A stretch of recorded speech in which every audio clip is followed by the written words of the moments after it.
такое немножко сравнение. Это из рубрики. Мы хотели писать как-то такую тему о разнице менталитетов Одессы, Харьков. Но пока есть только несколько набросков. Пришли холода, а с ними меняется настроение. Не у меня. В моем понимании погода это просто показатель, что именно надо одеть.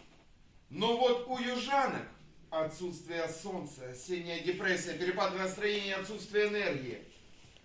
Идем с моря. И завели разговор с Катей об осенней депрессии ПМС. И меня как понесло. Вот мы в Харькове солнце видим редко, а некоторые его видят только в отпуске, так как на работу встают рано и потом рассвет встречают под землей в метро, а после работы, пока домой доедешь, уже темно. А когда на выходных солнце, то чучело сжигают в знак благодарности. И осень отличается от лета тем, что одежду меняем и идем дальше. У нас это девушек не огорчает. Вот на заводе у нас фрезеровщику палец станком оттяпала, а его жена с покрасочного цеха платком обмотала ему, щеку поцеловала и не переживала за него, а за план работ тревожилась. И никакой депрессии. А тут солнца нет, трагедия. Ой. А ПМС это вообще непонятно что. Гормоны, говорят, играют. Играют, но на нервах других.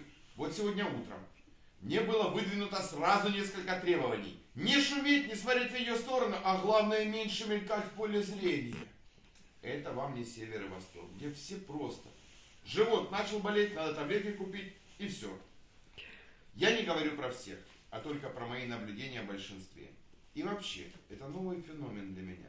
То ПМС, то полнолуние, то Меркурий, то критические дни. И что получается? Итого 10 дней в месяц получается пожить без нервов? Не, они, конечно, того стоят. Но иногда чувствуешь себя обманутым. Но это тоже вызов, который мы учим оборачивать во благо. У меня теперь есть дни, в которые могу побыть наедине со своими мыслями, планами, заняться отчетами, аналитикой. У нее дни, когда она проводит сама с собой. И это не разделяет, а сближает, так как это компромисс, а не ультиматум.